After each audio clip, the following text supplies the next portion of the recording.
It's important for people that are listening at home, if we can. We are joined, Mr. Birkinshaw and I, we're joined by a colleague, another inspector who has nothing to do with this plan, just standard in terms of observing proceedings. So if you see us speaking to someone in the margins of the hearings, that's who it is. We've covered quite a lot already, but we're coming on to a group of sessions where I'm going to be leading to do with infrastructure, provision, growth area principles, so how things are articulated in policy, and then some points on viability and delivery. They all sort of combine to some extent.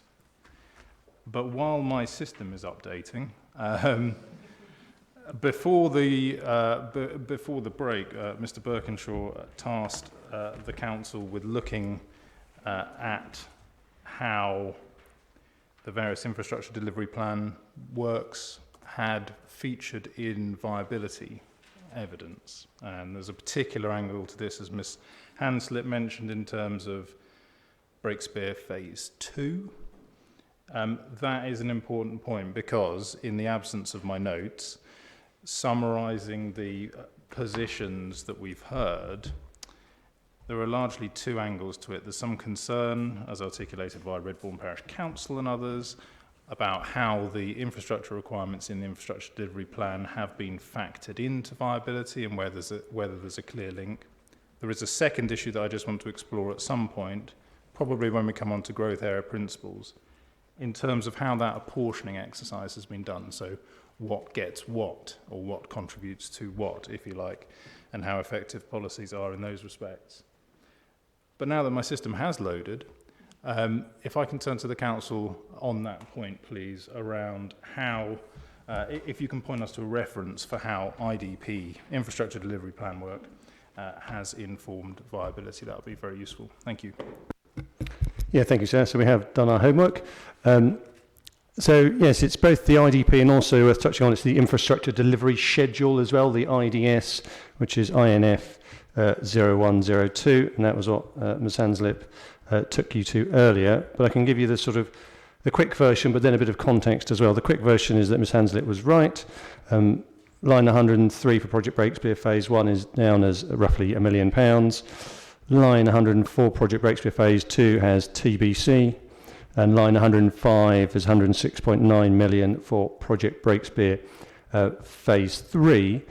But it's important that I contextualise that, because that was in terms of, as we've already touched several times, it's a package of works for Project Breakspear Phase 2, and that package has evolved over a period of time. And we didn't want sort of spurious specificity. But what we have done very importantly is made sure that it is wholly accommodated within the viability assessment in terms of it will be provided for and there's enough money to do that. And the very simple trot through in terms of the numbers, could take you back to the references if needs be, but the numbers are £6,826 per dwelling for active travel, and part of Project Breakspear is the active travel, is £11,000 per home for transport requirements, i.e. more directly highways. And if you add that up across H1, H2 and H4 within St Albans, then that adds up to £98 million. And then we also have, as set out in the IDP and IDS, a contribution of approximately £46 million from H3. And if you add that up in total, that's about £145 million. So again, the council does say quite strongly that we do think that while, say, Project Breakspear Phase 2 did not have a line item that had a specific costing because there just wasn't that level of certainty at that point in time. And it's fair to say things have moved on a bit, both in terms of the actual real world costs for Project Breakspear Phase 1 and Phase 2 and Phase 3 have all moved on a bit. But we do feel very comfortable that within that £145 million transport and sustainable transport headroom that's there within the viability assessment work, that should more than cover appropriate contributions and delivery of Project Breakspear Phase 1, Phase 2, effectively sort of being delivered, and then appropriate contributions for Project Breakspear Phase 3, including beyond the plan period. Okay, thank you. And this is a very silly question perhaps. Do we have a cost for now Project Breakspear Phase 2? The best cost we have comes from the Crown Estates updated work, and I do have that in front of me. Bear me 1 second.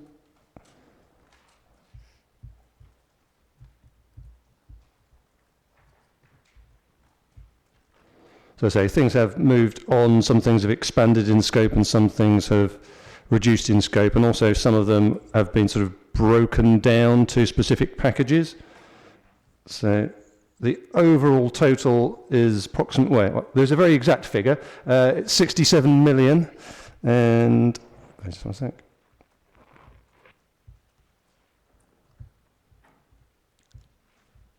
Yeah, £67,140,300 is the very specific figure, but that's for Project Breakspear Phase 1 and Phase 2, really importantly, because there's been a sort of bit of a change of scope over a period of time. Phase 1's got a bit bigger, Phase 2's effectively got a little bit smaller, and so in total that's now £67,140,300. And also there's an updated cost for Phase 3.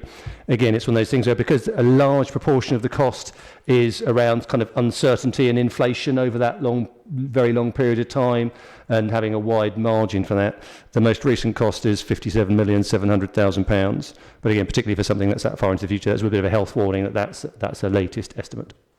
Thank you. So just in very simplistic terms, what I've heard, phases 1 and 2 currently estimated somewhere around 67 million, and that comes from what the Crown Estate has done. Phase 3, which is beyond the plan period, as we know, but the contributions under, I don't know if it's your new policy or existing policy, would contribute towards that, 57 million, and your position, as in the viability study, is on the basis that in terms of sustainable transport and highways provision, there is the total viable capacity for 145 million, which exceeds the cost of those. Certainly phases 1 and 2. Phases 3, okay, that's a separate matter. But. Exactly that, sir. Exactly that.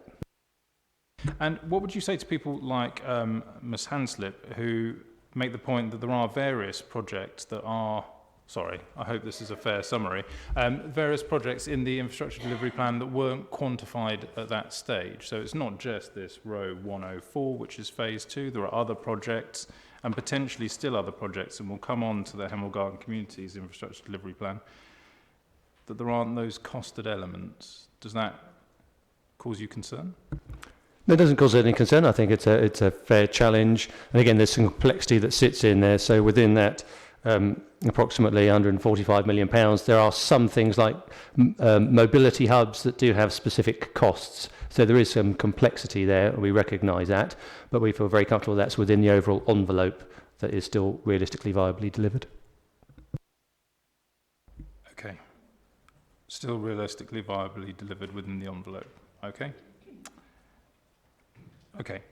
Can I just, if I move on a little bit, and I don't know if people want to start putting flags up, we're sort of getting to question 1, I think, under this matter. So is there sufficient certainty regarding the total quantum, timing and cost of infrastructure necessary to facilitate the Hemel Garden communities? Now, I'll just bring everyone's attention to the fact that the Council have produced a Hemel Garden communities specific infrastructure delivery plan. That's part of their hearing statement on this matter. Can I just ask the Council to explain, sorry, when I say the Council, whoever, to explain what that does relative to the existing infrastructure delivery plans that are there supporting both the Dacorum and the St Albans plan, and whether it marks any change. Thank you. I'm happy to kick off, and maybe that Mr. Leyden comes in. Yes, I would say it was touched on by both inspectors in the earlier session. IDPs are living documents. They're not tablets of stone, and it's part of that process. So it's an iteration, but also importantly, it does a couple of other things. It extends the period to 2050. This plan is being examined on the basis of an end date of 2041, but all of the authorities, that's St Albans, Dacorum and Hertfordshire County Council wanted to make sure there was a sufficient understanding of the infrastructure need in the totality for HGC as a project. Because again, we didn't want some form of cliff edge that all of a sudden, beyond 2041, there was some sort of overriding issue that then couldn't be addressed in terms of either cost or actual delivery of infrastructure. So it does have that important difference that it goes to 2050, and it does also have a slightly different basis on which some of those costs have been looked at and considered.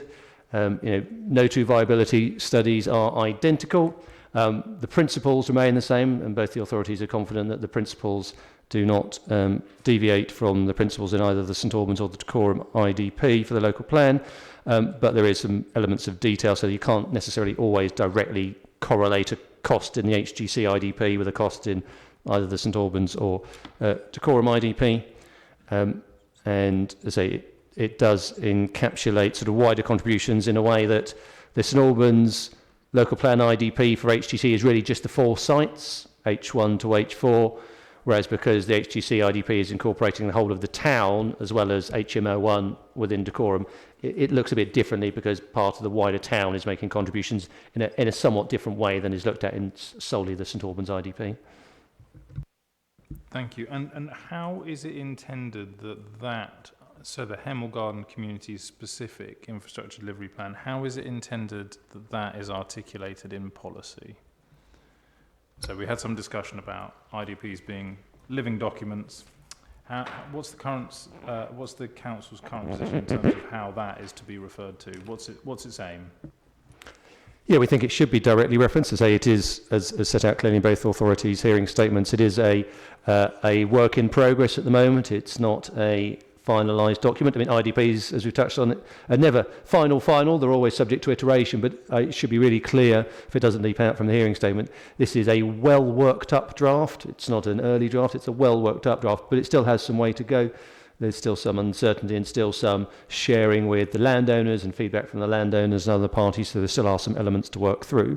But we think it is appropriate to specify refer to it in the local plan, but we have certainly reflected that we think the wording was too restrictive, and we have set out in our hearing statements some effectively some slightly loosening of the terminology to make sure with have regard to rather than in accordance with. I think we perhaps taken the flavour from the questions set out in the MIQs as to where the inspectors would like to be coming from on this, and hopefully we've gone with the flow of where you are coming from. Say, with the benefit of hindsight, it was sort of overly directive about in accordance with, and on reflection, both St Albans and Dacorum think with regard to, having due regard to, is a more appropriate terminology. Mr. Ledden. Very much in agreement with much of what Mr. Briggs has said on this. Just probably going back to maybe the initial question you had as well, and just for clarity about how it is taken into account, what's different, and equally going back to where were we of costs at a certain time. If I could just ask you to just make reference to our original infrastructure delivery plan schedule, which is IDVO 1.1. I won't ask you to open it because it's an awful PDF. That's excessively long, but within that, that was October 2024. Within that, from the Dacorum side, we did include reference to just the project phase 1, phase 2 and phase 3 within that in detail on our side, with appropriate costings. And to all intents and purposes, again, that's just reflecting that point in time of October 2024. And indeed, where we look at with the HGC IDP in the context, those costings are very much reflected in there also within the current context of the current draft. It's important to note, probably, as without repeating much of what Mr. Briggs says, the HGC IDP is a point in time. It includes probably more than local plans are possibly expected to deliver in terms of what's required and what's necessary to enable development. Includes a lot of transformational schemes and other elements too. But we need to do that exercise to kind of look at that in the context and further work on that. I think I would always have seen the HGC IDP as almost you put the two IDPs that we had at a point in time together and did more refinement. It is that, and if these two plans were to be progressed, then it's almost a cookie cutter exercise of taking that out and perhaps the relevant bits for local plans and what the plans are expected to be delivered would be reflected then back into the next iteration of the Dacorum and St Albans local plan IDPs also. Thank you. And I don't know Mr. Birkinshaw's perspective, but I think that in accordance with is a good change. Sorry. Scrub that. Having regard to rather than in accordance with is a good move. Now the question I wanted to ask is in terms of, I mean, there are various other references there. I think the Crown Estate referred to some element of the Dacorum plan that says an IDP is being worked up. So are we now at the stage where that Hemel Garden Community IDP is the thing? Are we now at the stage where we can take out those references to an emerging IDP, to one being worked up? And are the two councils aligned with that phrasing, having regard to rather than accordance with? Yeah, I don't think we're quite there yet. I think in an ideal world, the HGC IDP would have been that extra step, but we're just not quite there yet. As I say, it's a well worked up draft. It's not an early draft, but it does still have some further things to go around the loop. You touched on apportionment earlier. That's it takes a more updated approach, but we've still got to work through that with some of the landowners and some of the other key parties. As Mr. Layden said, there are some of the schemes in there which go beyond really what a local plan IDP would normally do. There are some things there which are transformation schemes, which we think are really important, but they might be being delivered through perhaps Hertfordshire Futures. You know, delivery of HGC is very important to them. They've, as Mr. Bird mentioned earlier, put £3 million into design for Project Breakthrough Phase 3. There might be something where they might put some money towards transformation schemes. There might be Homes England money, Ministry of Housing, Communities and Local Government money for some of those transformation schemes. And so a slightly different thing from some of the kind of pure local plan IDP these are needed to deliver. And it's fair to say that both authorities and the landowners and county council have still got a little bit of a way to go to work through that and make sure it sets out, you know, what are the have-to-haves versus the nice-to-haves in simple language. But I think the authorities are completely aligned in regard to the have regard to as opposed to the accordance with. Thank you. Mr. Marucci. Thank you. So obviously we're very happy with the principle of the move from in accordance with to have regard to. I just wanted to draw attention to a handful of things in relation to the council's suggested main modification document, which is SADC ED85A. And there's, I think, three references that I just wanted to pick out. So page 77, paragraph 7.3, which is under the heading Community Infrastructure. Obviously, it continues to have the text that the IDPs are intended to be living documents. Indeed, it goes so far as to say, as it did, I think, previously, that they will continue to be updated and refined before and after the adoption of the plan. So obviously these things are still moving targets, which is obviously one of the reasons why it's important that it's have regard to rather than be in accordance with. In addition, if you then turn back to page 37, I think the council in its hearing statement set out a number of amendments it would make to reflect this change from in accordance with to take account of. But at the moment, this version, certainly the version that I'm looking at of the council's changes, if you look at the bottom of page 37 in LG2, in the box in the last paragraph, the reference to in accordance with the infrastructure delivery plans remains in place. And similarly, if one goes over the page to page 38, the penultimate paragraph in that first box, LG2, again says in accordance with the above documents, which includes the IDPs. And then we did also point out, if you are to go forward to page 41, so this time we're in LG3, under delivery at C, a different language is used, but again, we think it needs to be replaced because it says, second line down, infrastructure and facilities in line with the infrastructure delivery plans. And again, that should be having regard to.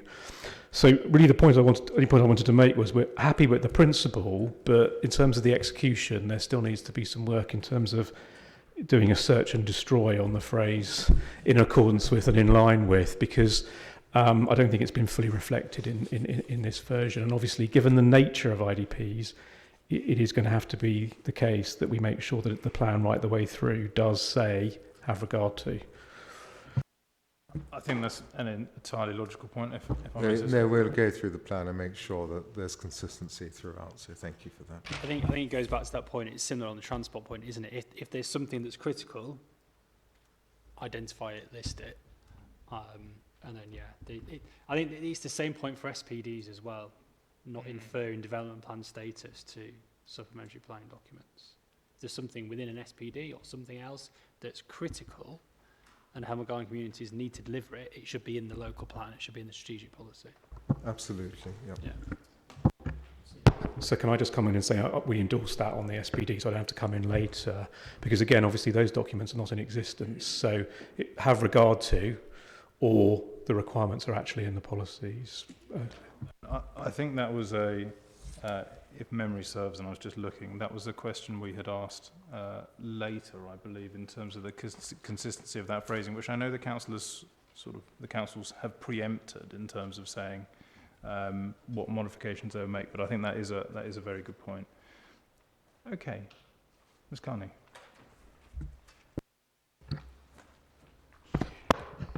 Just in relation to that latter point about things being critical to the delivery of the plan, you may have picked this up already, but just to emphasise the STC, we talked a little bit earlier about modal shift and the things that were critical to achieving modal shift. Both policies LG3 and HGC2 under Pillar 2, little d, refer to the sustainable transport corridor being delivered. And it is referred to in the IDPs, but it's just how that's going to be delivered is the question that we've raised in our statements, and some having clarity of delivery. So it's just really important that that's taken forward in our view as part of the local plan. In the terms that we've been talking about as a critical component, or is your question, how is that going to be delivered practically? Is it costed? Is it there in the viability appraisal? It's how is it actually going to be delivered? Because it's through a number of different land ownerships, and it's across both plans. It's one piece of transport infrastructure which goes across both plans, not just St Albans or not just Dacorum. So it's really important that it's referred to in both plans. Fair point. Over to the councils. Yeah, we'll take that away with, again, that eye of, is there something that we need to be more explicit about? Worth saying in general terms, there's a lot of work being done on the sustainable transport corridor. It's mentioned in various of the documents. There are, as was rightly said, it goes across both local authority areas, but the early stage will be delivered through development. So the Crown Estate and the Pigeon and Blore will deliver it within the St Albans area up to the boundary. But there are also not just an end state, there is also on the way there's things that make sure it works effectively up that. But we take the point away to be more explicit about the reference to the STC. We'll take that away. Thank you. Yes, Mr. Hayes. Thank you. Just for our benefit and everyone else's, perhaps, can I just confirm that we're looking at the same emerging draft HGC IDP? So it's the issue 4.1 that was attached to the hearing statement? Because when I look at this document, I don't see any new information in here regarding costs or who's going to be delivering what or when, which is what we'd hoped that a document like this would be showing. So it doesn't appear to have moved on any further in terms of what's being shown currently than what's in the existing IDP that was published by the council.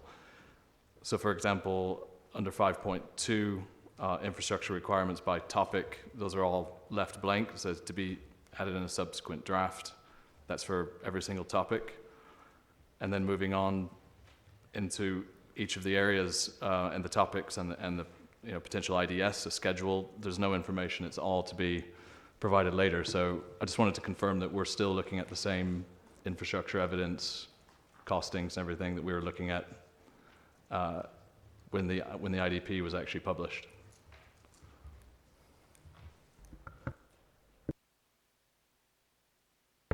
Thank you, sirs. I think the reference is it's looking at the main report, and I think the main report does include a number of empty spaces right now, and it's reflective of Mr. Briggs's comments earlier that we're not there yet. I think the important element and component that we do have is that schedule that underpins that report and sets out the costings and apportionments within the spreadsheet itself. Recognising that we're midway through examination processes, sites change, number of houses might change. With that, the infrastructure ask may change. We felt it was reasonable at this point in time to kind of present that information to you, as we felt it was helpful to demonstrate the two IDPs coming together. Some of the costs naturally haven't changed, but there is more interventions within the schedule than there was within previous iterations of our IDPs. Mr. Briggs? Yeah, and just to develop, I completely agree with everything Mr. Leyden said, and it's worth just saying, in terms of the evidence, that schedule that Mr. Leyden mentioned is also in the evidence in front of you. You can appreciate it's not always the easiest thing to find, but it is Appendix 1B. So Appendix 1A was the emerging draft HGC IDP to 2050, and there's the schedule, as Mr. Leyden mentioned, and saying that does have costs for the vast majority of topics. Now, Mr. Hayes' argument may go further. So in total, and this is maybe a question for Mr. Lee, in total, if we look at the totality of policy expectations, the totality of infrastructure projects, and compare that to the viability review, we're looking at whether there's proportionate evidence. We're looking at, broadly deliverability, developability. Is the council satisfied that everything that is required has been accounted for in terms of viability? Because I think that is an extension of Mr. Hayes' point that if some things aren't quantified or they're not attributed to a certain funding stream or a delivery agent, does that bring into question delivery and viability?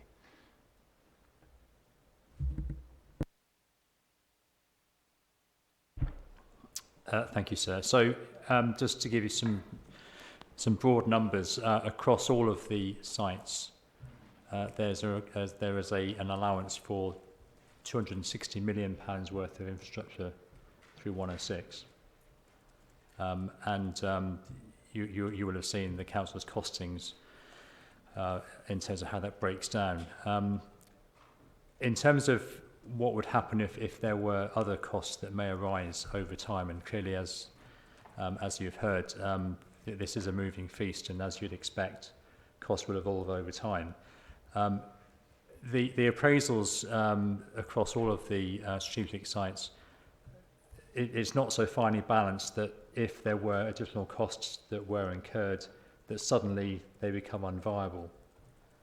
If we were to look at any of the 4 studies we've undertaken, there's a significant uplift between the residual land values the schemes generate and the benchmark land value. So that's the threshold land value that needs to be met in order for the sites to be viable. And again, if you look at all the sites in aggregate, the amount of headroom above the benchmark land value is 188 million. So there's significant scope, if needs be, for additional costs to be incurred if they are required over the period of delivery. There is absolutely no doubt in my mind, in my professional opinion, that these sites will come forward in the way they are envisaged, and they will be able to absorb anything that's thrown at them within reason. Thank you. That's very clear. I know there are some flags up, but if I can just turn to a point that I think was made in Kitewood Estates hearing statement. As I have it, there's some concern about the failure to include land acquisition costs.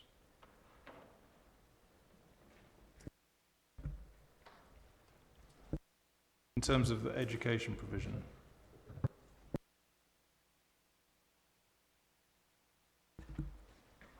Well, my understanding is that in relation to schools, the gross to net assumptions on these sites are adequate to allow for land for schools within the undeveloped area, in effect. So you've got the area of land that's allocated for the housing or employment space, and then beyond that net space, you've got space within the sites to accommodate open space and schools. Okay. And so the cost of acquiring that land are in the appraisals because they are part of the benchmark land value. That's based on the gross site area. Thank you. Ms. Hanslope. Just a couple of comments in terms of costs, whether they've been included in the Hemel Garden Communities IDP. I noticed when I went through it yesterday, I don't think third-party land costs or CPO costs have been included, which obviously can be quite fundamental aspects to scheme viability at some point during a scheme valuation.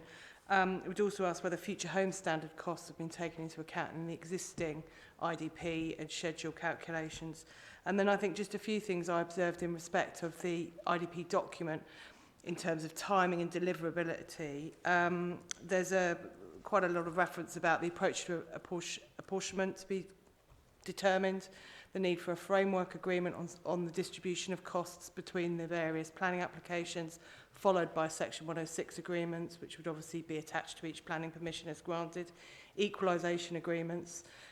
So I guess with regards to those aspects, clearly those have not necessarily cost implications, but they have clearly deliverability and practical issues, which I don't know whether we come onto those now or later, but I just wanted to flag it. Yeah, and we'll come on to those aspects in terms of delivery. Yeah, so take that kind of second point. There were the first points, though, about whether sufficient account taken of land acquisition and future home standards. So let's go to the council on those. Mr. Lane may need to come in as well, but certainly in terms of the St Albans side of it, almost the totality of the land that's coming forward as H1, H2, H3 and 4 is being promoted by people who are very actively involved in the process, and they've made their own submissions. So we're very comfortable that doesn't directly come up with regard to St Albans. So I'll just hand over to Mr. Lane in regards to Dacorum. Thank you. Yes, I might shortly just bring in my colleague Simon Drummond-Hay with regards to the viability points on this. Probably just setting a little bit of a scene without going into too much detail. Obviously looking at the HGC infrastructure delivery plan that we appended, if we just took that as an example for the costs for North Hemel, or HMO1, and the total costs of infrastructure within that is around $250 million, 243 million attributed to that site based on that schedule. If we consider that as a broad brush per dwelling cost, looking at 5,000 homes as allocated, that's coming in the region of about £50,000 a home. I might just pass over to Simon Drummond-Hay in terms of having regard to that. Simon. Good afternoon. There's a note in the library called Additional Viability Note regarding Hemel Garden Community, which we prepared earlier this year, in March, and that was before the IDP had been updated. We took a cautious view when we were doing that. We've tried to look forward with things like the Future Home Standard. We've built in M42, accessibility and adaptable standards that are likely to be introduced, and generally take a cautious approach. We didn't have a specific figure at that time. We tested up to £120,000 per unit. We found that £80,000 per unit would be viable across the Hemel, the Dacorum sections. But that is with £80,000 per unit plus community infrastructure levy, plus we made an allowance for SANG payments, which slightly odd thing to have done in retrospect, because that's for off-site SANG payments if it was within the wider Dacorum context, but at a site of this scale, one would expect the SANGs to be on site. So please don't think I'm going to say this is an easy site to deliver, but there is sufficient scope and capacity within, from a viability point of view, purely viability point of view, to bear the cost of strategic infrastructure and appropriate mitigation. Thank you. Very clear. Ms. Vita. Thank you. My point is actually about environmental impact and the environmental viability of actually physically providing enough water for this many people in this particular part of Hertfordshire. And I don't think we've actually seen anything that convinces us that it's physically possible. And I would like the councils perhaps to give me some assurance on that. Yes, two things I would say to that. We do have complete assurance from that. So the water providers are statutory consultees, so they've been involved from early stages. Not only have they responded to the local plans at formal consultation stages, we also directly involve them in early conversations under the duty to cooperate as well. And at all points, they've raised no concerns with regard to what is capable of coming forward through the plant. There will need to be upgrades to both freshwater and sewerage, but there's absolutely no showstoppers have been identified by the water companies. Are there any specific facilities identified in any of the Hemel Garden Communities allocations? Not within the St Albans area, so most of the large-scale facilities fall well outside of HGC. They're further south or further east. Further difference of opinion there, Mr. Hayes. Thank you, sir. One of our points is about the TCPA Garden City principles that are mentioned in the local plan. And we question how the viability evidence has taken these into account in terms of how they're also set out in the local plan's policies. So in particular around land value capture for the benefit of the community, community ownership of land and long-term stewardship of assets, as well as policy LG6, Greenbelt compensatory improvements. So how have Greenbelt compensatory improvements been factored into the viability assessment as well?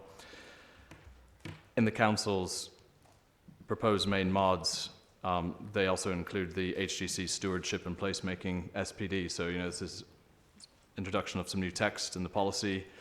And our question is, how is that actually being factored into the viability work, and what do these potential measures and initiatives actually include in terms of what the councils are thinking? Thank you.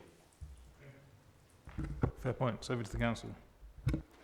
Yeah, just briefly in terms of the viability does pick up the kind of stewardship points in the broadest sense. We've got in terms of the Greenbelt compensatory measures. We don't think that those are sort of separate costs that need to be outlined separately. The sayings which are identified, the country parks which are identified, the improvements to footpaths which are identified, those are all part of the Greenbelt compensatory package, which has been included in terms of the overall viability assessment. In terms of land value capture, you know, it's what reasonably possible. The TCPA does address what you would wish to have, but it does depend on the ownership of the land. Clearly, when you had the development corporations sort of pre and post World War II, where effectively public bodies owned all of the land, it was a slightly different situation. But we think we've addressed it very appropriately through the stewardship SPD and also the wording. We're not reliant just on the SPD, taking the point from just a few months ago from the inspectors. The direction of travel has been very clear for some time that there need to be appropriate stewardship bodies that control assets that will enable that long-term stewardship. So again, we think that both the plans have dealt appropriately with those topics. Okay, it might be a good point. Just we're sort of coming on to question 4, as it turns out. As I said, we've dealt with a lot of that, and as Mr. Briggs pointed out, sort of undercut our question 3, which we've dealt with. But I thought on question 4, unless I'm moving on too quickly for everyone, it would just be useful if the councils could set out how any emerging documents, so we've just talked about the stewardship SPD, we have the transformation SPD, we also have the HGC framework plan. Can you just talk us through what stage those are all up to and how you see those being articulated and used in the plan? Yeah, thank you. So they're at two different stages, really. The transformation SPD is something that has effectively an evolution of work that has been ongoing over many years. It's in the sort of next step, as we set out in our hearing statements, taking the HGC framework plan forward, which is a slightly different thing from stewardship SPD, which is a slightly narrower focus, really, about the right models for stewardship moving forward. So I sort of draw the distinction between those two. What we've tried to get right is taking the sort of flavour of today about making sure that the plan sets out what's necessary, whereas the SPDs will set out further detail and further mechanics. Both the authorities have tried to be mindful of the fact that there are applications which are really quite nearly ready to go in terms of being submitted, a bit longer to go in terms of being determined.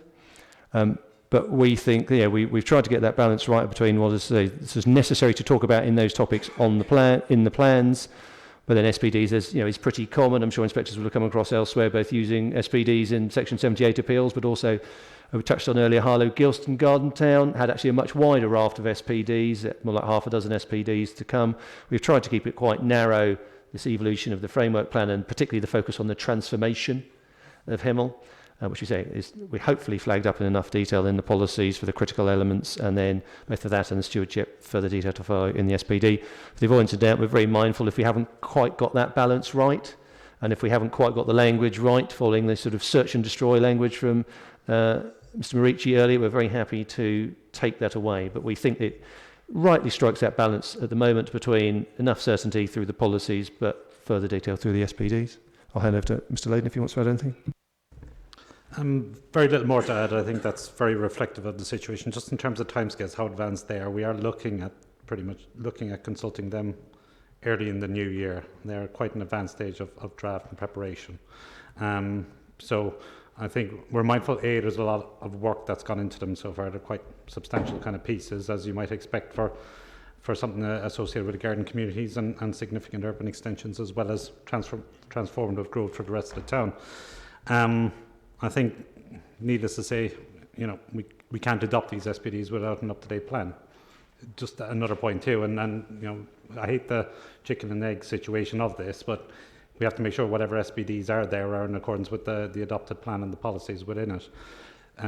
But I very much endorse everything that Mr. Briggs has said as well on that.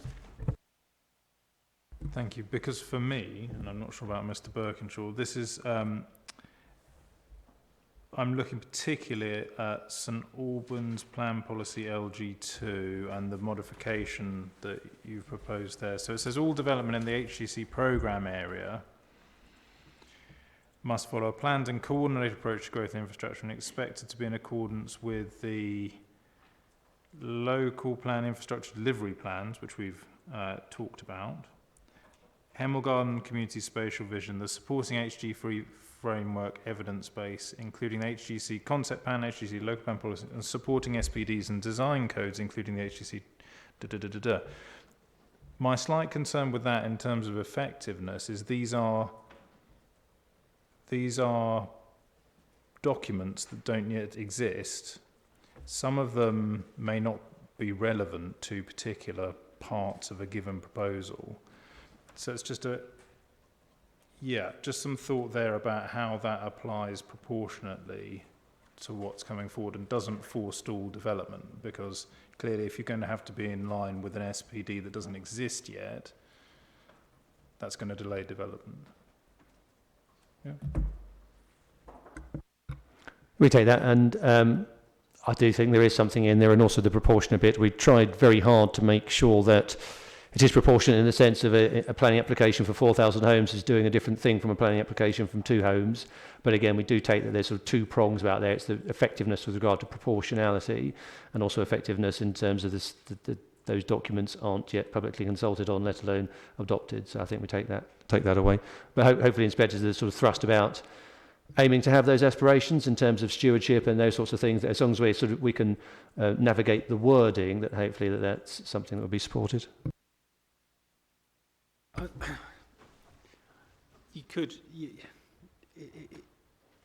It's difficult referring to them when they don't exist, but I don't see why you couldn't have a policy, especially in the context of LG2 for St Albans, sort of high-level introductory policy that's having regard to obviously the things that do exist, and then I'm trying to think out loud, but I don't see an issue. You could still have a policy that had regard to future guidance on stewardship and placemaking, for example. I don't think that would be a leap of faith. I think that would be sort of stating the obvious, but then equally it gives the council a hook to introduce those SPDs should it so wish to do so. I think just a reference to any such guidance or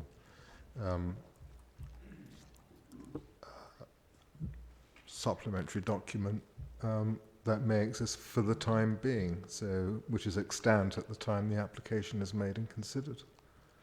That's all one can insist upon. I think that's right. And if I can just draw, I think I may have mentioned it earlier, paragraph 3.45 of the St Albans plan that talks about all Hemel Garden communities' guidance should be treated as a material consideration to guide the quality of development and infrastructure requirements. Just as well, when you're thinking about the proportionality, what is within that basket of what is the guidance, what exists, have a think about how that's articulated as well. Okay. Just very quickly, because actually when you look at the supporting text, the supporting text does refer to, I mean, again, that probably needs a bit of tweaking, but that's the context in your supporting text where you can actually give it some more, there will be these SPDs and they will do this, and that's, again, it's storytelling and signposting to there will be further detailed through supplementary planning documents in due course. Okay, fine. We all know where to go and look at that. I think that's right. It's not really rocket science at all.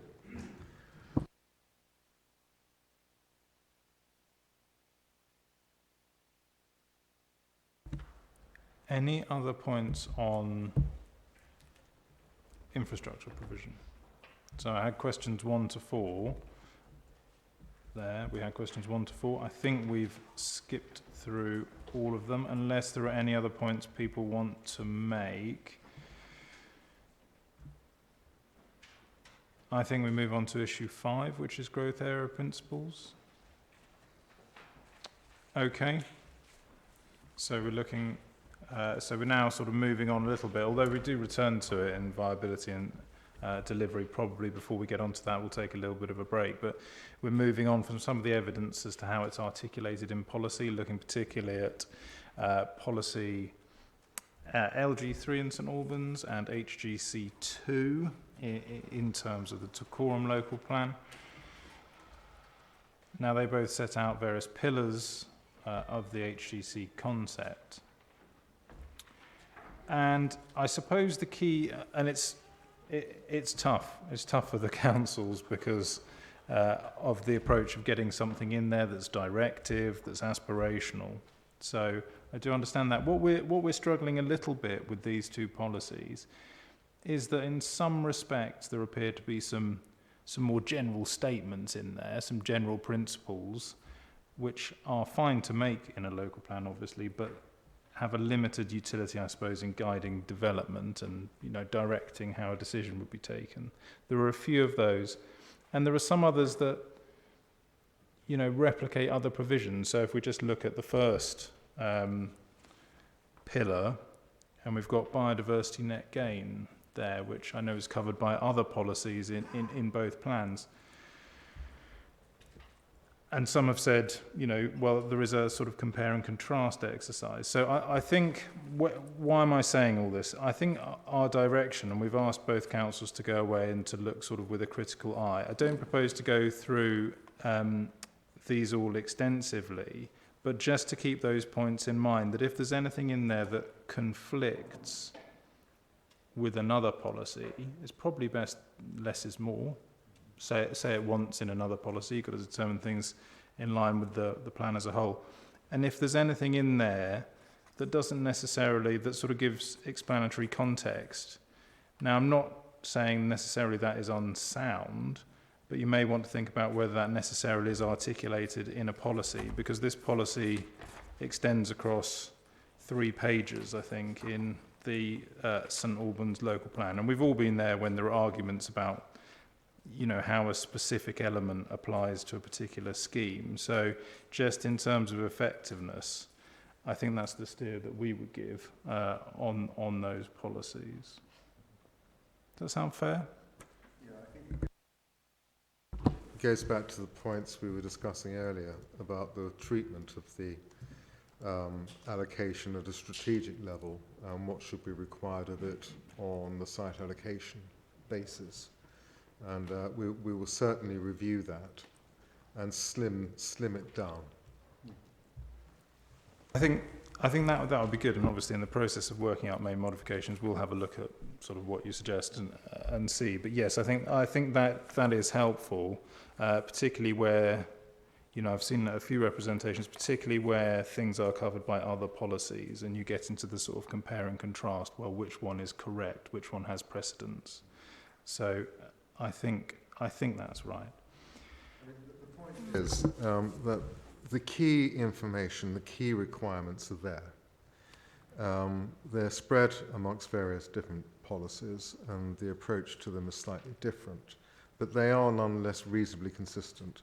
What we need to do is strip out any duplication, make sure that the policies which are relied upon to deliver specify what needs to be delivered and in accordance with what kind of regime, and that the high-level policies identify what strategic infrastructure is required and how development is to be delivered generally. Yep. Okay. And I think you're right. And as part of that process, again, is a sort of health warning around we can still only recommend modifications for soundness. So, yes, do that, but there's probably try and rein both councils in from sort of wholesale sort of trying to make the plan better, because that's again not really within our remit. It's more the requirements, and yes, there's a lot of them, but it's a big policy and a big site. Looking at those requirements where there's a soundness issue, and seeking to address them, and less is more. One thing I just wanted to raise, and it might be out of place in your order, Mr. Bristow, was around there was an issue I think raised by the county council, and I don't know if you wanted to take this point now, around recycling centre. I'm not sure if you've got that on your notes, but I didn't know whether that was a point to take at this stage or not. So I'll flag it for needs discussion. I'm not sure where it was on my list of questions. That's all.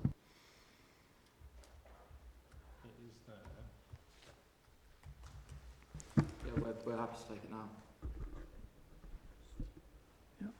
Hi, my name's John Wellstead. I'm here representing Hertfordshire County Council.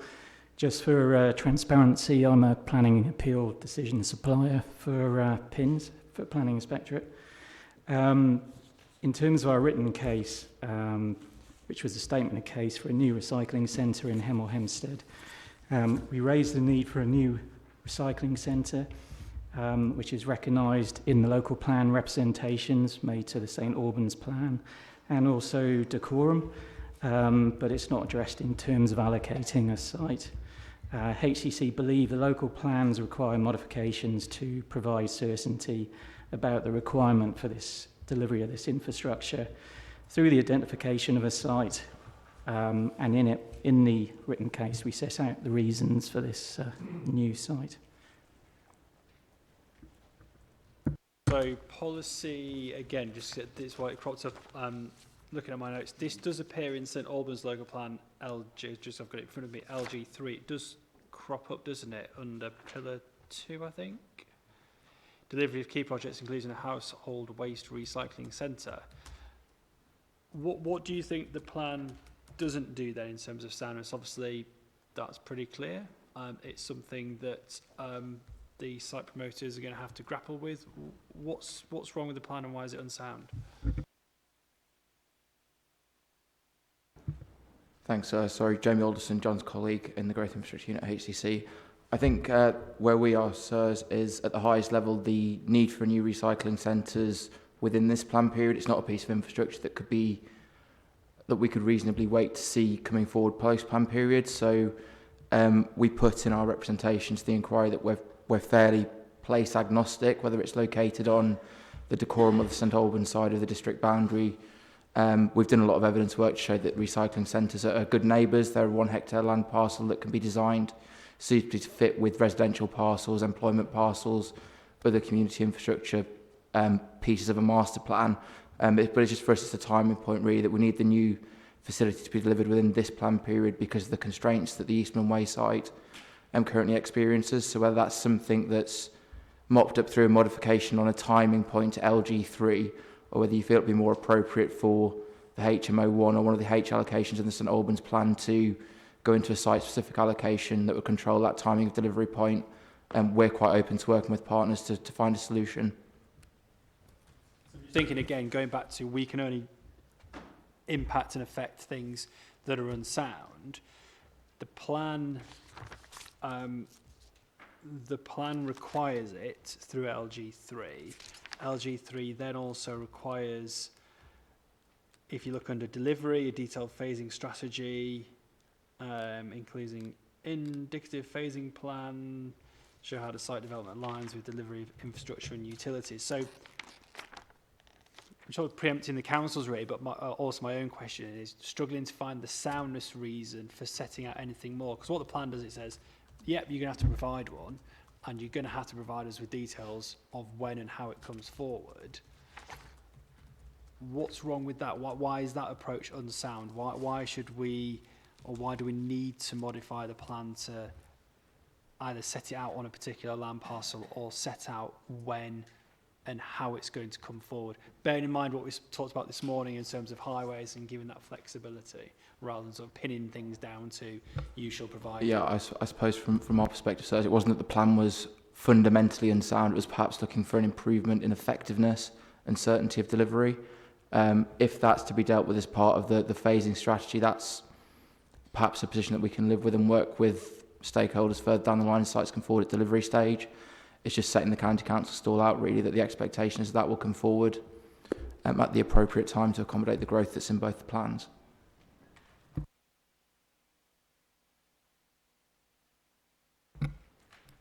No, I think we're on board with you, sir. So we do think it deals with it appropriately at LG3.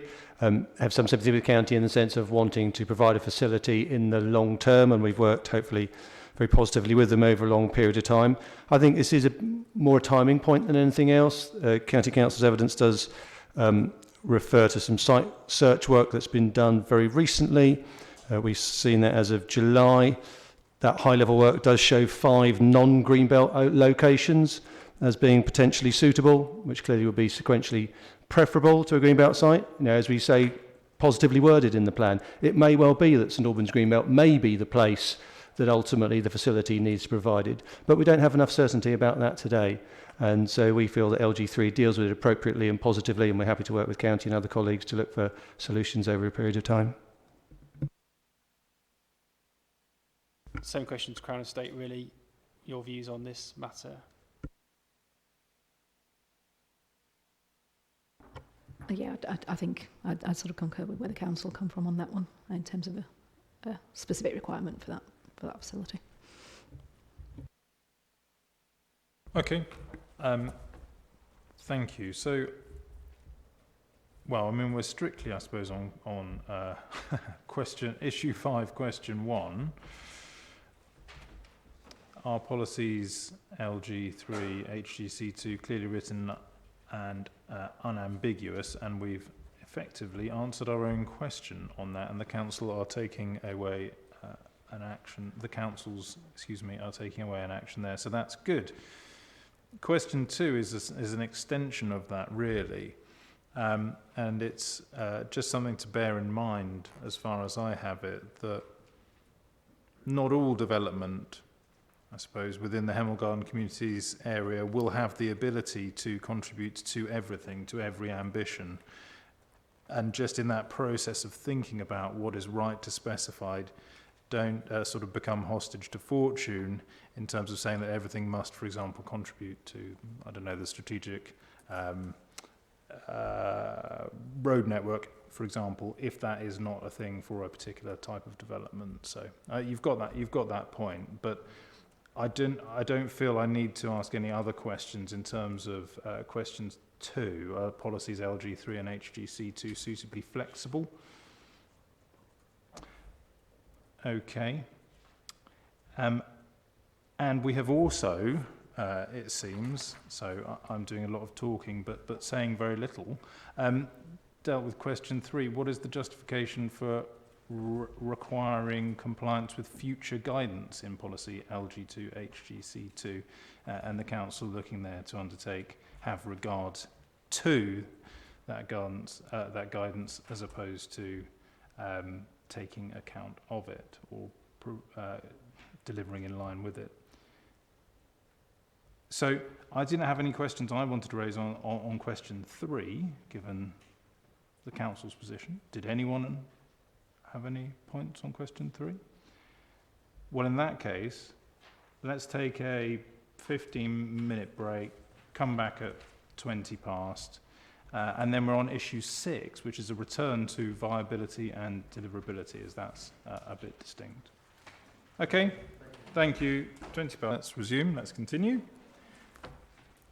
On to issue 6, which is viability and deliverability. And given that we've got so many people around the table, we'll come on to a few points the council have made about assumptions on that. In general terms, so I'm very conscious we have sites coming up tomorrow and in future days, and that's really only where you can truly understand delivery, deliverability, etc. But in broad terms, I'd sort of like to treat this issue. And with thanks to the councils, they've produced a housing delivery trajectory for the HGC, which is, I think the combined one, I think I'm right in saying that's Appendix 1A to your statement for Matter 6. And that will be very useful alongside what St Albans have done updating their housing trajectory at table 3.2. That'll be very useful when we come on to sites. Now, just to get a basis for discussion in terms of timing of delivery,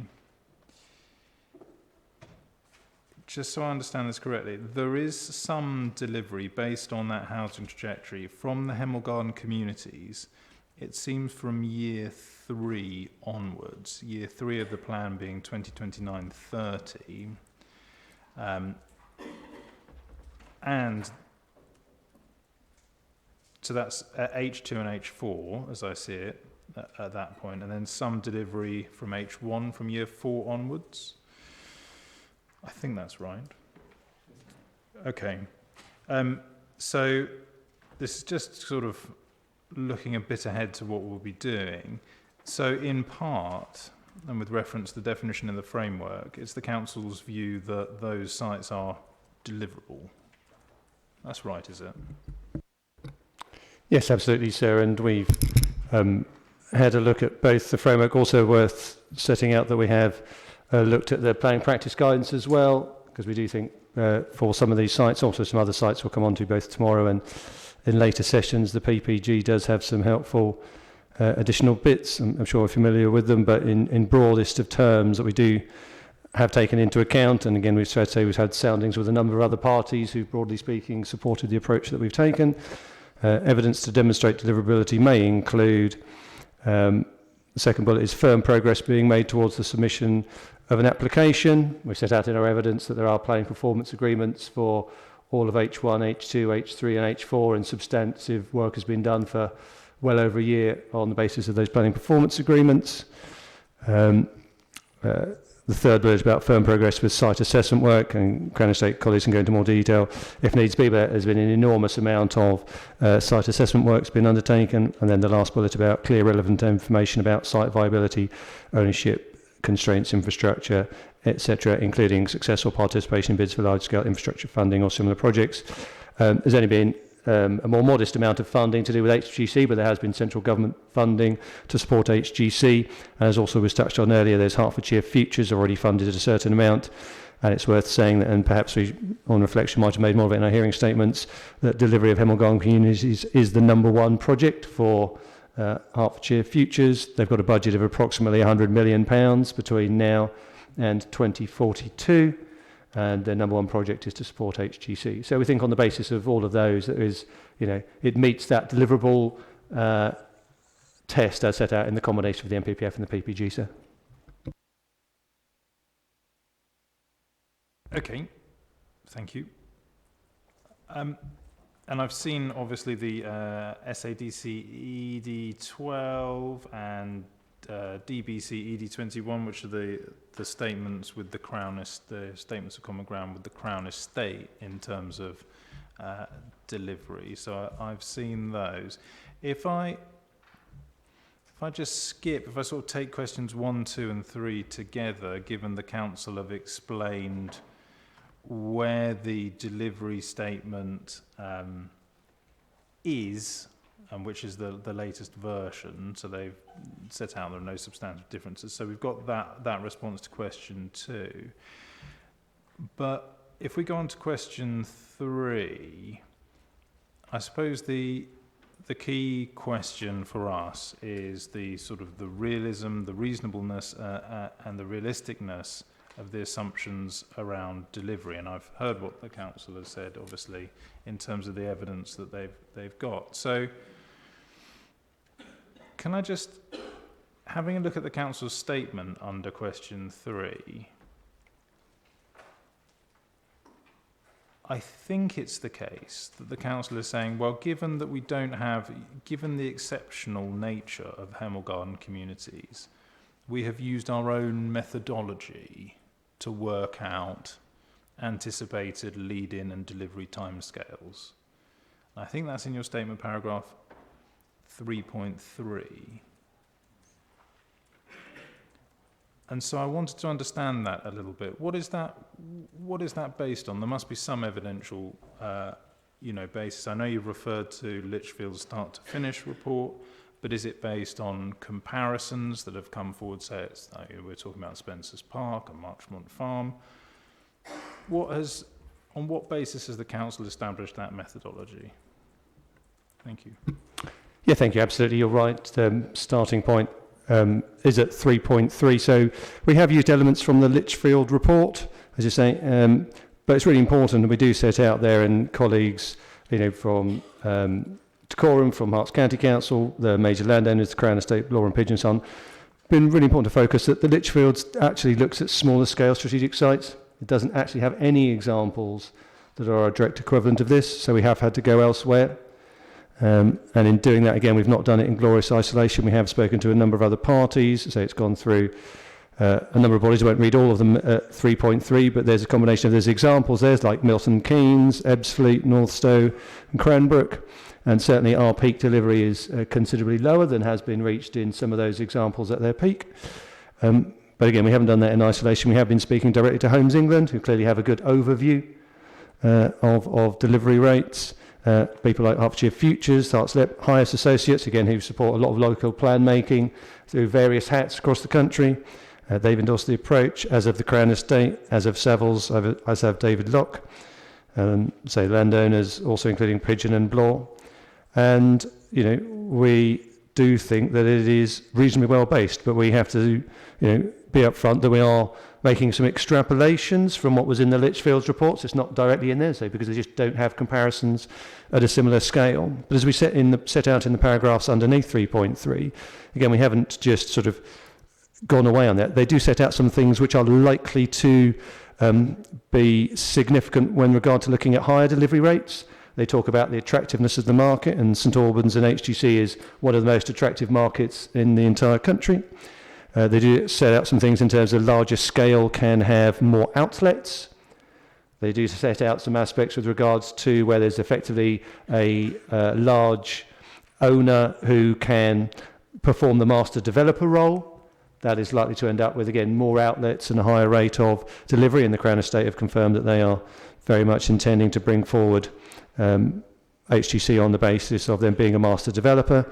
There's also something, again, which Lichfield doesn't sort of really address in the sense of the scale of some of the other places, is that the complete range of tenures can be delivered, and also some of the things like build to rent, which there has historically been very focused in London. It's fair to say in more recent years it's come out a little bit to Hertfordshire. Watford has had quite a number of build to rent schemes in the last few years. There's a couple of large applications for build to rent schemes in Watford, and again all the evidence from speaking to Crown Estate and their advisors is that build to rent at HTC is a very, very real possibility, and because that's again fundamentally really quite a different market, that again is a further strand of good evidence that these delivery rates were perfectly reasonable as we've set out in the plan. Okay, did anyone want to comment on delivery rates? Because I've got some questions, but I'm very conscious that the way that I have done things to date hasn't generated a lot of engagement, and that maybe if anyone wants to put their nameplates up to talk about this, they can, but if not, I can keep going. Mr. Hayes. Thank you. As a point we've made throughout all of our representations was about not just the build rate, but also the start date and all the steps that are involved before the delivery of the first home. I don't want to rely too much on the Lichfield's report because we all know about it. But in terms of just looking at the delivery rate, quick calculation over the whole plan period, to 2050, 10,500 homes, that's 403 dwellings per annum.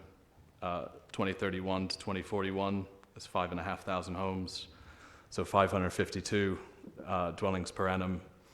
When you compare that to the Lichfield's work, the highest average annual build-out rate was 255, and that was at Ebbsfleet, so that's a 15,000 unit scheme. So over the next 10 years, you're looking in the HGA for over double the amount of the average that Ebbsfleet delivered.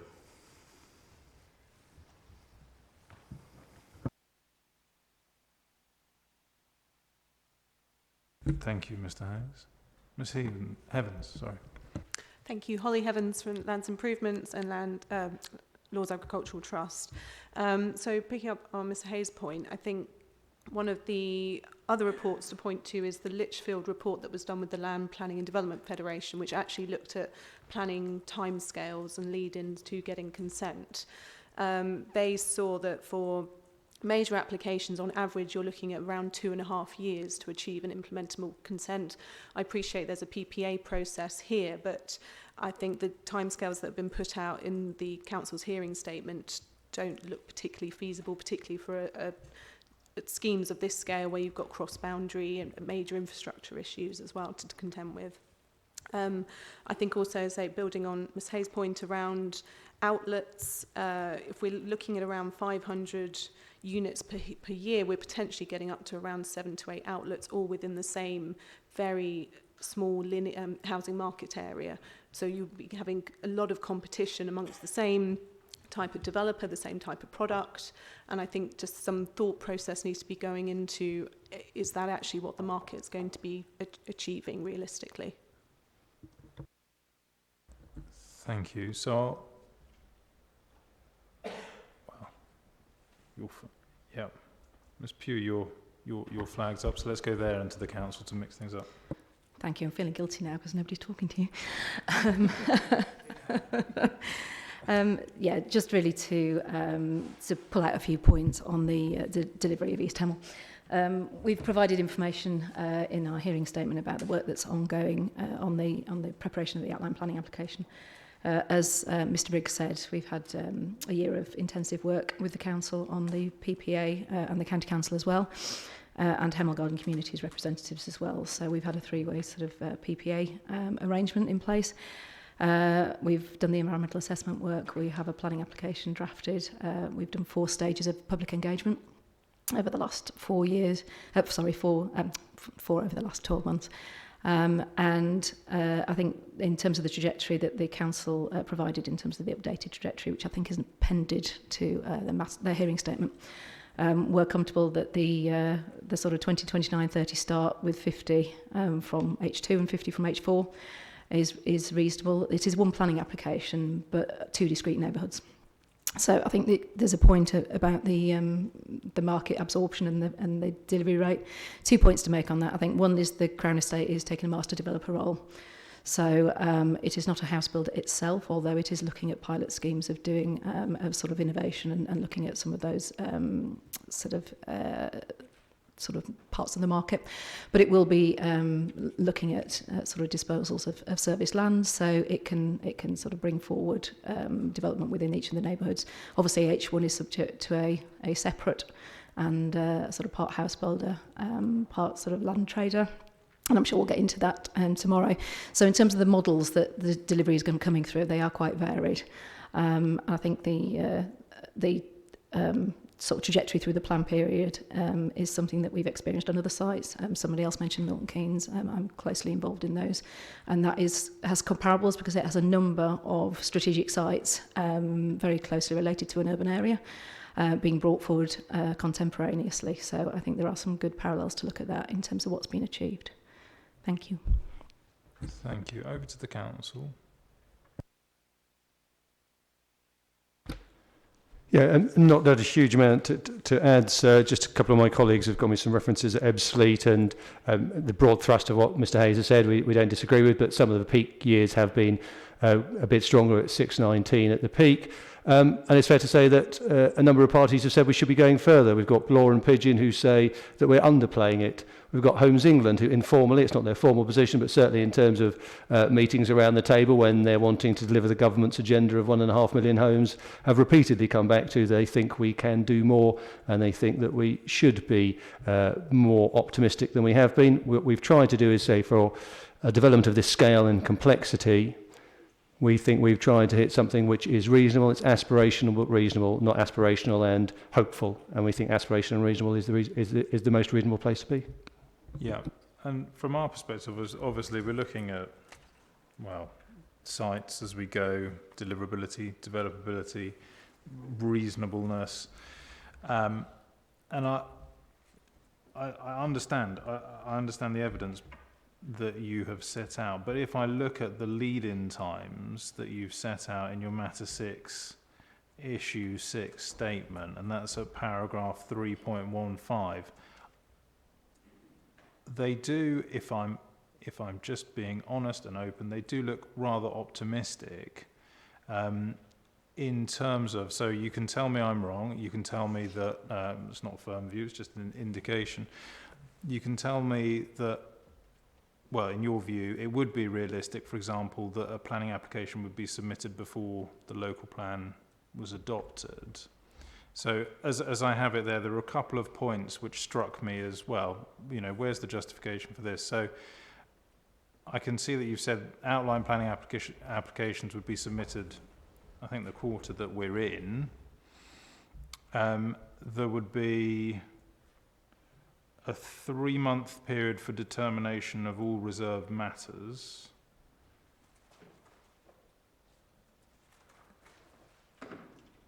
Or is that, yes, that's a 1 quarter to determine all the reserved matters, and a further quarter, as I see it, to discharge all the reserved matters, or the pre-commencement conditions. Where have you got the evidence behind that? Because that seems very optimistic from my perspective, just being open. Yeah, so the starting point, and say you're right, that 3.15 is the place to go for that. 3.15 is based on the discussions directly with the site promoters. So again, I don't want to speak directly for them, but certainly as set out in our hearing statement. So a huge amount of work's been done, not only the public consultations that Ms Pugh alluded to, but also been multiple design review panels. And absolutely the expectation is pre-Christmas this year depends exactly sort of who you're talking to and exactly what date, but it's something that is sort of, within the next 6, 8, 10 weeks is when we're expecting the planning applications to be lodged. And as Mr. Chu said, those are not just planning applications coming out of the blue. There's all of that pre-application work, EIA work and so on, again, much of which is in the public domain. So we do think that is a reasonable assumption. And we do take the point about, in many situations, people would wait, hold and sit on their hands somewhat and wait until the local plan had been adopted. That's not been the position of the Crown Estate and Blore and Pigeon for a very considerable period of time, and also in terms of the local planning authorities, Hertfordshire County Council on the transport side and so on. We've acknowledged that we need to be delivering homes soon. That's been the government's agenda for some time. And so essentially we do think the growth is coming. We very, very, very much think that it would be best on the basis of determination on the back of an adopted local plan. Hopefully those timescales will align. But the growth is coming, and we do anticipate that those dates will be met in terms of the one that's most certain at the moment. Appreciating it is still uncertain, but the most certain is that very first one for submission by the end of the year. We've got 6 months for determination, which is certainly quicker than the average, and we wholly acknowledge that, but the average planning application hasn't gone through multiple public consultations. The average planning application hasn't gone through multiple design review panels. The average planning application hasn't had 7 years of joint working with the County Council and Dacorum and the landowners to bring forward that. So we do think we are in probably not a unique position, and some of the comparisons perhaps with Milton Keynes and some other places are probably quite good ones. And when you're able to be leading and you're able to do the best that the planning system can do, we think you can meet those dates. And it does require the planning system to be doing the best that it can do, but we don't think it requires something that's unrealistic beyond the best that the planning system can do. Just talk to us, if you will, about so presumably this is an outline application, is it, that's in draft? Yeah. Where have you factored into account in table 3.15, and it may just be the terminology, where have you factored into account completion of legal agreements? It was something we touched upon this morning in terms of some of the complexities around trigger points, etc. Just where's that in your sort of trajectory in 3.15? On reflection, it's probably not set out as explicitly as it should be, but in terms of, if you look at the determination for Q2 2026, effectively by kind of end of June next year, realistically the section 106 is going to have to be agreed at that point, because the section 106 for the outline is going to have to address all of those key matters. So that sort of at one remove is set out as there. Worth saying that section 106 is also been, it's not a waiting until the planning application comes in to look at the section 106. Section 106 sets of terms and so on have been in circulation for a considerable period of time through the PPA process. As is the norm, they're not finished at this point in time. They're not going to be finished by the time the planning application's submitted, but they are very, very well advanced. So if you've not got reserved matter submission until Q2 2027, does that potentially give you a bit of flexibility around completion of legal agreements? Or not? Exactly that. To be honest, I was hoping you'd ask me that exact question, because that was again in conversation earlier. We've got that bit of flexibility in there, because that's probably longer that, again, the planning system operating at its best can do a little bit fast, can do a little bit quicker than that. But again, that's that bit of flex, knowing that we can't be absolutely certain about those other dates. There is a bit of flex in there, so.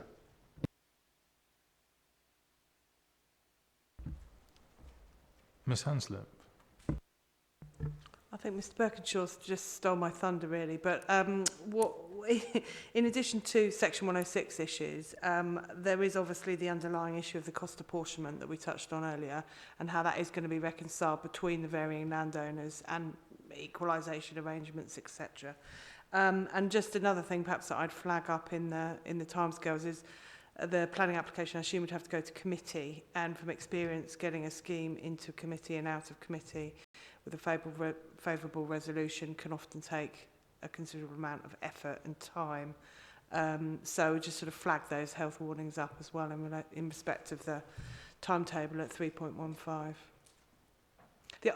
And the last thing I'd say is in terms of SPDs, how do those the SPDs we've been talking about today, how do they fit into the timetable for approving or resolving planning applications, and obviously determining applications on the back of information in an SPD on cost or whatever?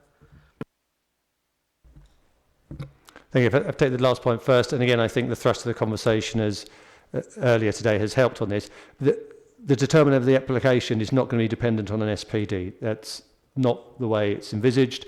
As Mr. Layden said earlier, quite a lot of work has been done on both of those SPDs. They're not very far off, but equally we don't want to be, we can't consult on a draft SPD at the same time as we're at this sort of stage of the local planning examination. The hope is that we'll be in an appropriate point relatively early in 2026, where the local plan process have reached a stage where we can undertake that, and that they will be able to then factor into those data aspects. But I say nothing in the SPD side of things will hold up determination of those planning applications. We do totally take the point about effort and time to take very large and complex planning applications to committee. That's been factored in.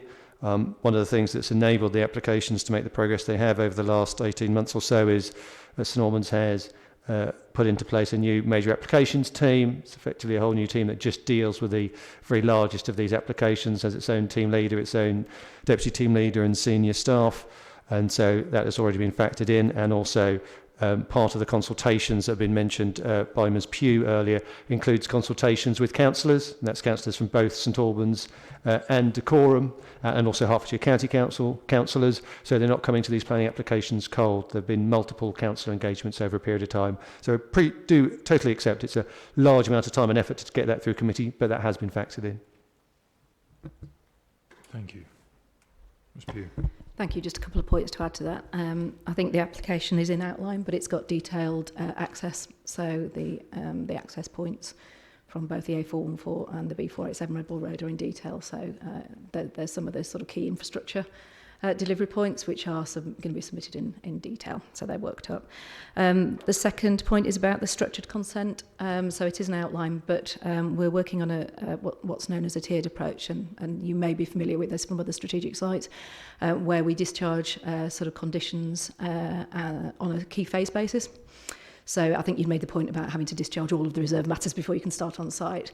Doing it in a key phase basis means that you can discharge those and start in a key phase, so you don't have to discharge everything for the full 4,000 houses. I think in terms of the cost apportionment, there's probably something to pick up tomorrow when Pigeon and Blore are here. In terms of infrastructure, sort of joint infrastructure point, it's probably worth me sort of flagging that for raising tomorrow. Do you want to comment at all about how anticipated delivery is factored in the need for strategic infrastructure requirements? That was the next question in the matters issues in question. So how do the lead-in and build-out rates take into account the need for those? Do you want to make any comment on that, or shall I turn to the council? I think just a short point, and I think Mr Briggs alluded to the work that we've been doing on the Section 106 head of terms. So because it's one application, it covers quite a bit of its own infrastructure delivery. So for example, primary schools and secondary schools are all on site. So they've been factored in both into the design of the outline application and into the Section 106 heads of terms. So a good proportion of what is needed to render the development acceptable is to be delivered as part of the planning application itself, and together with the detailed access arrangements, which also form part of the strategic infrastructure for the wider growth areas, and a good proportion of the STC, the Sustainable Transport Corridor through the site, is delivered as an inherent part of the planning application. So it's probably leave it there for now. Thank you. Thank you. Very, very helpful. Okay. So question 4. I've got the position in the crown there, and I've got the council's position, and in particular, again referring to the matter 6, issue 6 statement. A clear iteration of early year delivery of infrastructure at the Hemel Garden communities and their clear position there. Does anyone want to comment on this question? Does anyone want to raise anything? How do the lead-in times and build-out rates take into account the need for necessary strategic infrastructure requirements, especially strategic highways improvements, which we've spent some time talking about already?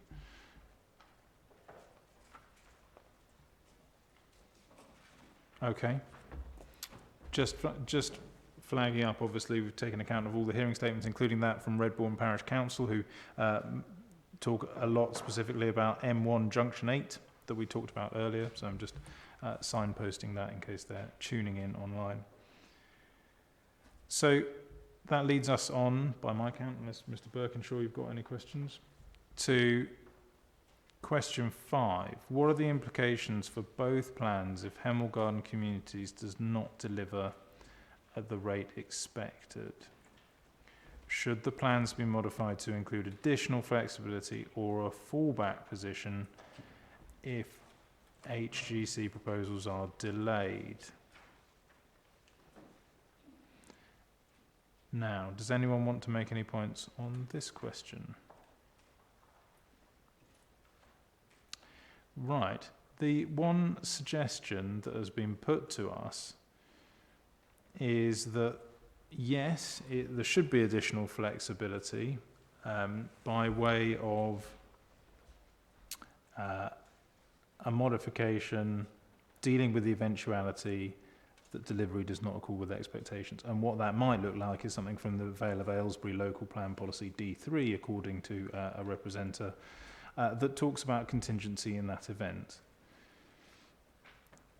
I don't know if the councils have reviewed that particular approach, but can I just get the council's position on whether, for the integrity of the plan, if you like, in the eventuality that delivery at Hemel Garden Communities does not go in line with expectations, it is necessary for soundness to include some sort of provision in that respect? Thanks, Jeff. I'll take that in the first instance. Yes, we have reviewed that, and we think the plan doesn't need any amendment for soundness. I won't take you through all the parts of our hearing statement, but we have gone through a fair amount of detail, and I think there's sort of two things I would pick up on. One is we do think, as we've touched on this afternoon in some detail, we do think there is strong evidence that it will be at or roughly at the rates that we've set out. But were it not to be, and we do accept that, you know, world of planning is a complex place, world of delivery of homes is a complex place, that it's certainly not impossible that it might not quite meet that. But in those circumstances, as we set out from 5.6 onwards in our hearing statement, we do think that it's highly likely that the annual requirements would be made up from a combination of progress with planning applications for other allocated sites, which may come forward a bit more quickly than we've set out in our indicative trajectory. There is flexibility already built into the plan. There's additional housing land supply that's coming forward at the current time in the context of Greybelt. The immediate review of the plan and monitoring and review of the housing trajectory. Now, I'm not proposing to go through again any of that in huge detail, but just a couple of points in particular. So there are some planning applications, as we set out in our hearing statement, that are coming forward, certainly at the upper end of our expectations in terms of timing, if I'd put it that way. The flexibility in the plan, I think, is an important point. That there is deliberately nothing in the plan to stop non-HGC sites coming forward sooner than as set out in the trajectory. Appreciate some plans that inspectors may have come across have, you know, you shall not bring forward site X until site Y has been delivered, or until year 35, or until primary school X has been delivered. There is nothing equivalent to that, and that's quite a deliberate choice, you know, because the councils have recognised over a period of time, you know, that there is always a level of uncertainty about very large, very complex sites.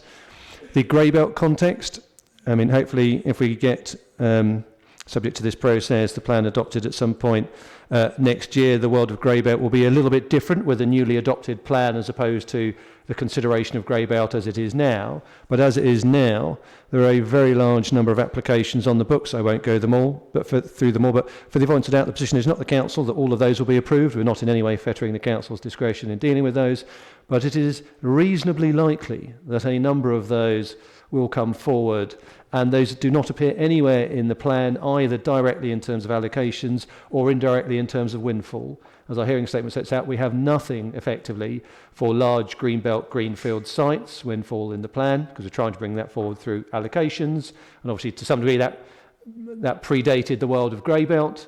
So there is this new avenue effectively through Greybelt for additional windfall. And say we don't put a quantum on it because we don't want to offend to the council's discretion, but it is reasonably likely that that will be a reasonably considerable source of supply.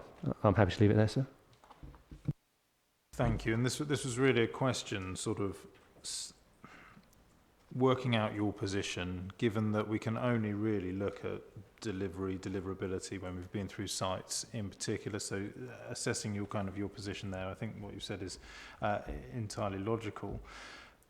One thing we will pick up, and this is just flagging ahead because we're coming towards the end, I think, of the questions that I have, and I don't know if Mr. Birkinshaw has any, but one thing we will flag up is, in terms of that, you've set out an expanded version of, and sorry, I'm talking probably to Mr. Briggs here rather than to you, Mr. Layden, but of table 3.2, which is your housing trajectory. Each site has a sort of anticipated delivery. What I noticed, and this is just a sort of forewarning, is that some of the smaller sites deliver very late on, and I just wanted to ask why that is. So we're coming on to that, because some of those smaller sites, the smaller medium sites, are attributed sort of 2032 onwards, and I just wanted to ask why, given you said there may be potential to accelerate things. So we'll come back to that, obviously. But any other points anyone wants to raise on this? So that was question 5, if the plan does not deliver at the rates that is expected. Now, I actually cheekily asked Mr. Lee question 6 earlier in terms of has viability testing been carried out to assess the full quantum of costs, and I've got positions on that. I suppose now is the point then to say, if there is anything anyone has wanted to come here to say that we haven't enabled you to say, now is the time. So whether that's on viability, whether that's on broad assumptions in terms of delivery, keeping, of course, consistent that we're dealing with this sort of strategic level and that we'll come back to sites. So is there anything anyone has not had the opportunity to say that they would like to? Oh, yeah. Yes. Thank you, sirs. It was just to ask a question, really. We've got sessions on H1, 2, 3, 4 tomorrow.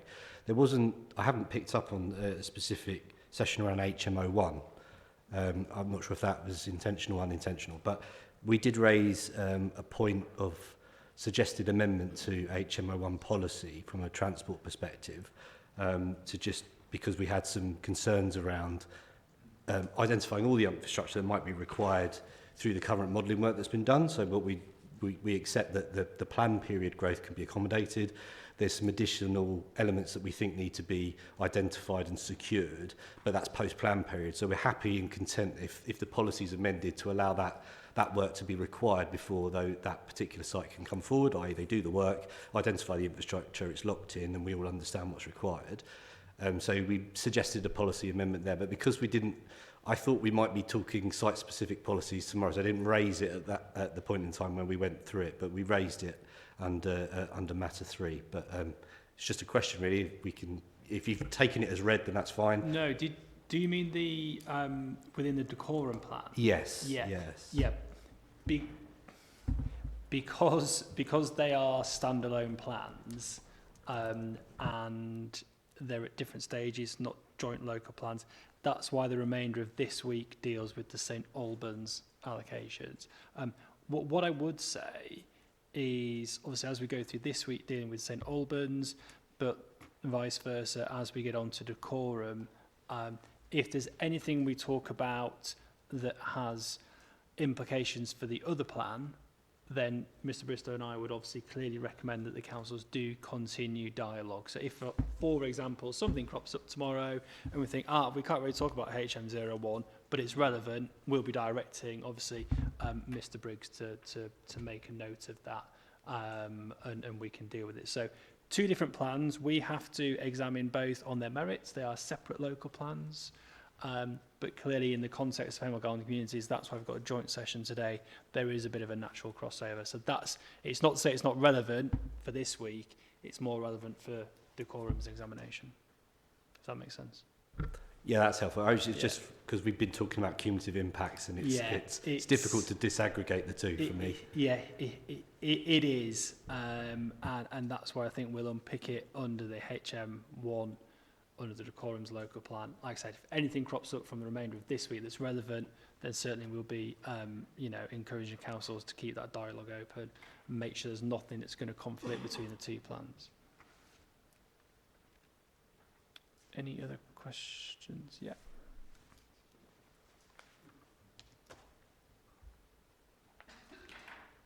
So I'll just nip in here. I just wanted to pick up on one thing that Mr. Briggs said. in relation to Hertfordshire futures. And I've actually been having some correspondence or discussions with him in the last couple of days. I don't know how familiar you are with Hertford futures. It's Hert's IQ will be an enterprise zone, which forms part of a Crown Estate development, which means the business rates are kept for investment in local infrastructure.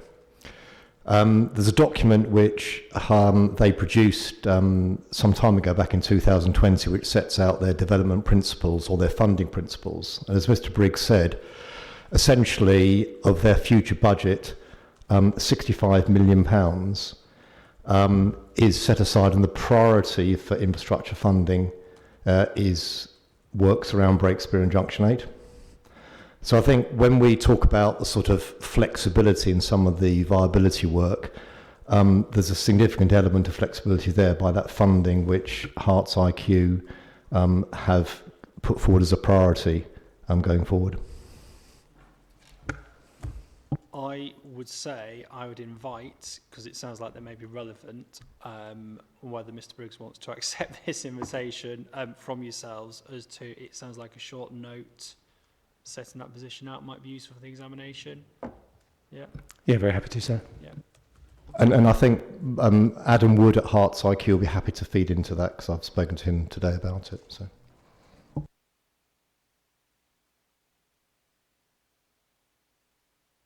I can pick the point up tomorrow on H3. It's fine. No, I think that's useful because it gives background context. So obviously, if you're happy for you to liaise with Mr. Briggs, and obviously it's the council would have to produce that note to actually add to the examination website, but it certainly sounds like it'd be something that that we'd encourage. The question from me was, we talked this morning about the Greenbelt boundaries, and it may exist. Is there a document, and I don't know whether it's within any of the Greenbelt assessments, I've not had chance, because we've been in session, to go through them. Is there a document that you're aware of that shows a wider context of the Greenbelt boundary with both plans on it? So almost like a sort of composite proposals map of the two plans, and particularly looking at the Greenbelt around Hemel Hempstead. So I know that obviously St Albans have got their policies map, and Dacorum have got their policies map. I was just wondering if anybody knew whether any of the documents sort of picked up a sort of more strategic composite view of the growth around Hemel Hempstead, which picked up the different alterations to the Greenbelt boundary. I don't think there is one specifically for this. There may be something under the South West Herts Joint Strategic Plan work that picks that up just in terms of geographically. We'll set out an even wider strategic view across the 5 authority areas. There's probably something there in the evidence base, but we can dig that out. So I'll hand over to Mr. Layden. Yeah, it's not an essential. It's more of a nice to have, really. I'm just thinking, as Mr. Bristow and I sort of, like I said, would go out and look at some of these Greenbelt issues. It probably would. A lot of the time, we are sort of comparing and contrasting. So if there is something out there, you don't need to produce it imminently. Because obviously we're sitting this week, then we've got a break, and then we're back for a couple of weeks. So it's more of a sort of action point for the end of the examination when we go to our site visits. If there is something that's useful as an aid for when we're doing those visits, that would be welcomed if possible. I think I'm aware that there's been a few points of feedback about the figures within the plan, and some of those figures cross over boundaries and talk about the collective road. There's a lot of work going in the background to try and bring them all up to date and consistent with one another. There may be an opportunity in the short term to help you with that. Fantastic. Thank you. Okay. Well then, tomorrow we're starting H1, H2 in the morning, H3, H4 in the afternoon. Okay. So, anything? No. I was just going to say, I think, and I'm looking maybe towards Louise, I think we've probably got similar participants. I'm not sure if we've got anybody. Have we got anyone tomorrow separately for the afternoon sessions? We've got all the participants. So what we'll do, we obviously slightly. Oh. Yes. Yeah. But we've got a slightly early starts. We've got 9:30 starts. We've got the St Albans H1 to H4. Obviously, we talked a lot about certain things today. So we potentially don't need all day on that session. So we'll see how we go tomorrow. It could be that we sort of wrap up slightly earlier, depending on how we get through them. I don't think we need to necessarily hear H3 and H4 in the afternoon. I don't think there's anyone coming specifically for those sessions. So we can we can hear them as one potentially. Okay. Any matters arising for the council? No. Thank you all for your time. I know that obviously people have come from various different locations and it's like a unique event, but it's much appreciated by Mr. Bristow and I. It's allowed us to go through the strategic matters in one go. So we thank you for that. And for those attending tomorrow, we'll adjourn and resume back here for 9:30. Thank you.